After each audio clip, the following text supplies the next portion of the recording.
বিসমিল্লাহ। এভাবে নুডলস খাইতে কিন্তু বেশ মজা, আমার কিন্তু খুব ভালো লাগে এভাবে নুডলস খাইতে। আর এটা আমি একটা চাউমিন করেছি,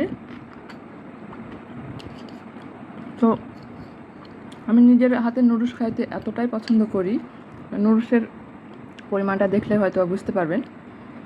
এই যে আমার নুডলস না, আজকে চাউমিন রান্না করেছি। আর সেই সাথেই তো শসা।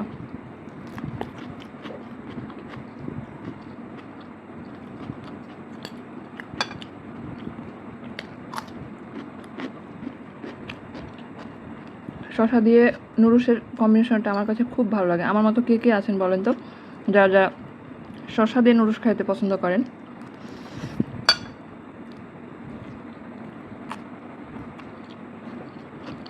আমি প্রায় সময় সবজি নুডলসটাই রান্না করি, কিন্তু আজকে যেহেতু চাউমিন রান্না করেছি তাই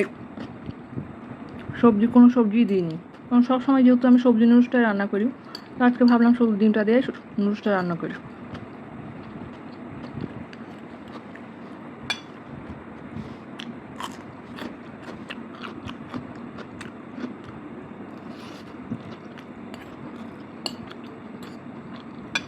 আমি না একা একাই আছি, তার জন্য নুডলসটা আসলে খাচ্ছি। একা থাকতে আমার মোটেও ভালো লাগে না। যখনই আমি একা থাকি তখনই আমার মুখ চলে, মানে কিছু না কিছু খাই আর কি, একাকিত্ব দূর করার জন্য। অনেক সময় অনেকে আছে একা থাকলে গান শুনে, বই পড়ে, তো আমি একা থাকলে বেশি খাইতেই পছন্দ করি, তারপর গান শুনি। গানটা কম শুনি, কিন্তু এই তো খাইতে বেশি পছন্দ করি। মানে খাবার পেলে আর কোনো কথাই থাকে না, মানে এতটা যে মজা হয়েছে কি বলবো, মানে খাওয়া দেখে হয়তো বুঝতে পারছেন কতটা মজা হয়েছে। আমি খাচ্ছি আর গল্প করছি, গল্প করতে করতে আমার খাওয়া অলরেডি শেষ। আরও 1 প্লেট নিলে আমি অনায়াসে আরও 1 প্লেট খেয়ে নিতে পারবো।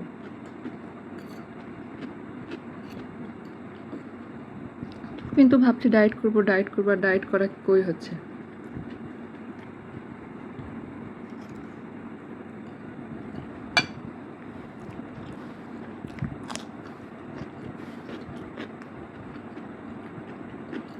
খাওয়া দেখলে যে ডায়েটের কথা মনেই থাকে না, মনে হয় যে আগে খাই তারপরে ডায়েট হবে।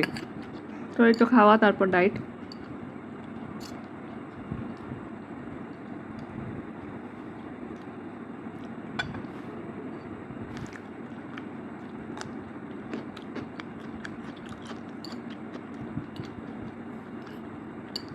সবই চেটে মুছে একদম শেষ করে দিলাম।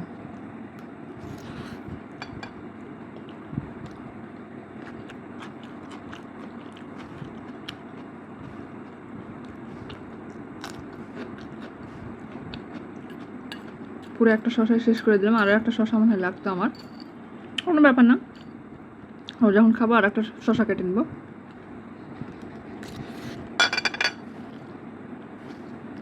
খুব মজা হয়েছে, খুব। নিজের হাতের রান্না নিজে প্রশংসা করছি।